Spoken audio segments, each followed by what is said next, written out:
അസ്സലാമു അലൈക്കും വറഹ്മത്തുള്ളാഹി തആല വബറകാതുഹു. പ്രിയമുള്ളവരെ, ഇന്നത്തെ ക്ലാസ്സിൽ പരിചയപ്പെടുത്തുന്ന ഒരു മുഖ്യമായ വിഷയം കിടന്നുറങ്ങാൻ പോകുന്ന സമയത്ത് ഓതേണ്ട മുത്തുനബി സല്ലല്ലാഹു അലൈഹി വസല്ലമ തങ്ങൾ പഠിപ്പിച്ച അത്ഭുത ചെറിയ സൂറത്താണ്. ഒരിക്കലും നഷ്ടപ്പെടുത്താൻ പാടില്ല. നാമോദണം നമ്മുടെ മക്കളെ കൊണ്ട് ഓതിപ്പിക്കണം. അങ്ങനെ അവരുടെ ജീവിതത്തിലും നമ്മുടെ ജീവിതത്തിലും അത് ശീലമായി മാറണം. അല്ലാഹു അനുഗ്രഹിക്കട്ടെ. ഒരു സ്വഹാബി ഫറൂഖ് ബിൻ ഔഫ് റളിയല്ലാഹു അൻഹു നബി സല്ലല്ലാഹു അലൈഹി വസല്ലമ തങ്ങളുടെ അടുത്തേക്ക് വന്ന് ചോദിക്കുകയാണ്, യാ റസൂലല്ലാഹ് അല്ലിംനി ഷൈഅൻ അഖൂലുഹു ഇദാ അവൈതു ഇലാ ഫിറാശിഹി.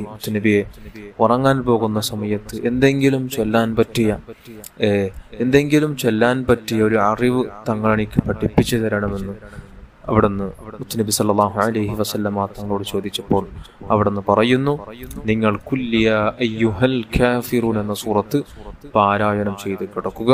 ഫഇന്നഹാ ബറാഅത്തുൻ മിനശ് ശിർക്ക്. അത് ശിർക്കിൽ നിന്ന് നിനക്ക് മോചനം തരും, ശിർക്കിൽ നിന്ന് കാവല് തരും. ജീവിതം വരെ, മരണം വരേക്കും എല്ലാവിധ ശിർക്കിൽ നിന്നും അല്ലാഹു തആല രക്ഷ തന്ന് ഈമാനോടുകൂടെ കലിമ ചൊല്ലി നമുക്ക് മരിക്കാൻ കഴിയും. ഉറങ്ങാൻ പോകുന്ന സമയത്ത് സൂറത്തുൽ കാഫിറൂൻ പാരായണം ചെയ്ത് കിടക്കുകയാണെങ്കിൽ അല്ലാഹു അനുഗ്രഹിക്കട്ടെ. അല്ലാഹു തൗഫീഖ് തരട്ടെ. ആമീൻ യാ റബ്ബൽ ആലമീൻ.